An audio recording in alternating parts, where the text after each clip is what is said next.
Eu acho muito engraçado citar o ditador Nicolás Maduro, quando o presidente deles era amigão do rei da Arábia Saudita, que é um ditador sanguinário que decepa a mão de quem e mata quem é contra ele. E assim, nós temos que condenar ditadores? Temos, independente do espectro ideológico. Mas a questão é que questões de relações exteriores temos que tratar como são, questões de Estado. Questões do Estado brasileiro. A gente não pergunta cor partidária ou ideológica quando a gente vai receber um líder de outro país. Se o Nicolás Maduro era presidente da República Bolivariana da Venezuela, nós o recebemos como deve ser feito, como nossa tradição diplomática faz. Se fosse a Maria Corina Machado, que é o extremo oposto dele, também seria recebido da mesma maneira. Porque nesse país há uma tradição diplomática em que se respeitam a soberania dos povos, a soberania dos outros países, as eleições dos outros países. A exemplo, ganhou na Colômbia agora Abelardo de la Espriella, que é uma mistura de Milei com Bukele, de extrema direita, o total oposto do presidente Lula, e o presidente Lula honrosamente o parabenizou pela sua eleição. Porque um líder de Estado não faz distinção do outro líder de Estado pelo partido ou pela cor que ele veste. Ele faz negócios falando dos interesses brasileiros. A gente tem que condenar certas situações de violações de direitos humanos em todos os países, independendo de qual for. Mas quando a gente fala de assuntos de Estado, não existe isso. A gente viu, por exemplo, no caso do bolsonarismo, era um páreo internacional, não era recebido por ninguém, nunca foi recebido no G7, era completamente ignorado. Por quê? Escolhia os seus amiguinhos desses que nunca ajudavam e, acima de tudo, nunca ajudavam o Brasil. Enquanto isso, nossas riquezas eram distribuídas como dividendos para empresários no exterior, para outros líderes, e a gente virou um cachorro de coleira do mundo. Agora não. Agora o Brasil tem uma posição altiva, tem uma posição soberana, uma posição em que os outros países respeitam. Não à toa, quando o Lula voltou, foi convidado novamente para o G7 e é convidado para as amplas discussões do mundo, porque ele coloca o nosso país no patamar que deve estar. Um país soberano, independente e que não vai se submeter a nenhum interesse estrangeiro de qualquer líder que seja, porque é assim que tem que ser, e essa é a tradição da esquerda brasileira. Não da tradição entreguista, hipócrita e mentirosa da direita bolsonarista, que na primeira oportunidade vai doar esse país para o Marco Rubio. Então, como o tema é soberania, e eu acho que o que mais escancara a fragilidade de um país é a falta de competência das suas instituições, eu acho que o risco que o bolsonarismo colocou para o Brasil é enorme, porque ele colocou as nossas instituições num cheque. Se ela perdesse aquele momento histórico, a gente ia ser tratado como uma republiqueta de banana, de fato. Não fomos, porque as instituições foram muito fortes e agiram fortemente contra essa senhora também que pichou essa estátua. Eu sei que pode parecer muito enérgico, como uma coitada de uma senhora que foi lá e pichou uma estátua. Ela não era uma coitada de uma senhora pichando uma estátua. Ela era uma pessoa que participou de um acampamento onde foi feita uma alienação mental gigante, né, com o intuito de golpear o país, com o intuito de tirar um sistema democraticamente eleito do poder e com o intuito de se perpetuar no poder através da força. Esse era o viés, essa era a defesa que essa mulher foi fazer naquele dia. Então eu defendo sim que ela seja punida com todo o rigor que a lei puder para fazer alcançá-la. Né?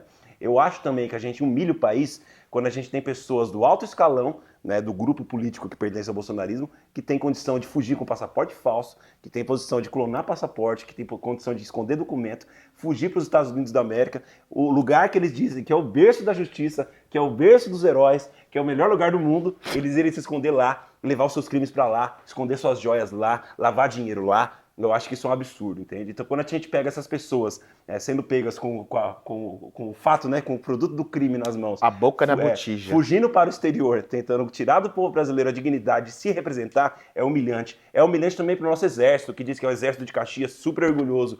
Eu tenho muitos militares na minha família, militares, inclusive esses, uns que não gostam muito de mim, mas não gostam porque sabem que eu faço uma defesa daquilo que está correto e eu faço um ataque extremo daquilo que está errado. Eu estou indo uma cidade onde teve, por exemplo, o capitão Lamarca, que roubou armas do quartel de Quitaúna para fazer a luta contra a ditadura militar em 1970. Tá? Eu sou dessa cidade, eu tenho muito orgulho do capitão Lamarca e do tipo de assalto que ele fez. Esse sim, um assalto feito contra o Estado e não para um golpe, mas para implantar a democracia, porque se dependesse da direita, a gente vivia até hoje numa ditadura. Então é isso que a gente tem que pensar quando for pensar em soberania. Pensar em para quem deve, a quem que esse governo deve, a quem que esses partidos devem e a quem merece o nosso respeito, a nossa dignidade. É o povo brasileiro, não é general de guarda-chuva, não. Que tem as melhores pensões do mundo militar são no Brasil até hoje. Engraçado você repudiar, né, o Trump ir até a Venezuela e retirar aquele ditador para ele ser julgado e condenado pelos crimes dele, e vocês, petistas, não falarem nada quando o Lula vai lá no Peru e pega a primeira-dama e dá asilo para ela aqui. Vocês falaram aqui que são a favor do devido processo, certo? Ela foi condenada lá, ia ser presa, mas não, o amiguinho Lula não deixou. Ele foi lá com nossos recursos, com o nosso dinheiro, pegou ela e deu asilo para ela bonitinho aqui. Então, em relação a isso, vocês são os gatinhos. Agora, quando vai falar do Trump, são os leões, né? Então, a esquerda é muito engraçada nesse sentido. Agora, a soberania do Brasil, ela está se resumindo ao que hoje em dia, de fato? Ela está se resumindo a esses grupos terroristas que não deixam o povo trabalhar, não deixam o povo comer, e o governo Lula é sempre conivente com tudo isso. Por quê? Quem consegue no mercado hoje? Viralizou um vídeo essa semana de um cidadão aí, pé da vida. E por que viralizou esse vídeo? Se eu não me engano, ele é de Guarulhos, inclusive. Lincoln alguma coisa, Lincoln Voz. Por que viralizou esse vídeo? Porque ele está falando a dor de todo brasileiro. E que país soberano é esse? Com o seu povo, não consegue comer, o cara não tinha 15 reais para comprar uma capa de guarda-chuva para ele andar aqui na Paulista. Que soberania é essa de país? É esse país que vocês querem? E é esse país que o governo Lula está deixando pra gente. Então, mais 4 anos de Lula, a gente não aguenta. O Brasil não aguenta. É essa soberania que vocês querem? E como eu já falei, a frustração do governo Lula é que eles não têm acesso. Ele é convidado, sabe por quê? Porque, infelizmente, ele é o presidente do Brasil. Então, tem que convidar o presidente. O presidente podia ser a minha avó, a presidente, que ele ia convidar a minha avó para ir aos Estados Unidos e ia receber ela como uma chefe de Estado. Então, isso não é mérito nenhum pro Lula. O Lula é um merda, um bandido, um corrupto, que foi condenado e foi descondenado. Sabe por quê? Porque ele era o único da esquerda que podia ali, que conseguiria bater de frente com o Bolsonaro.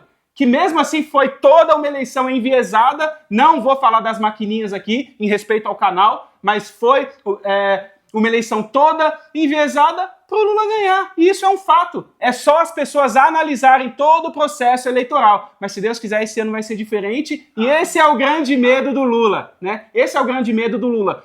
Estão tentando imputar crimes, imputar uma série de coisas ao Flávio Bolsonaro, que em uma única visita fez mais do que o Lula e o PT em 20 anos de governo.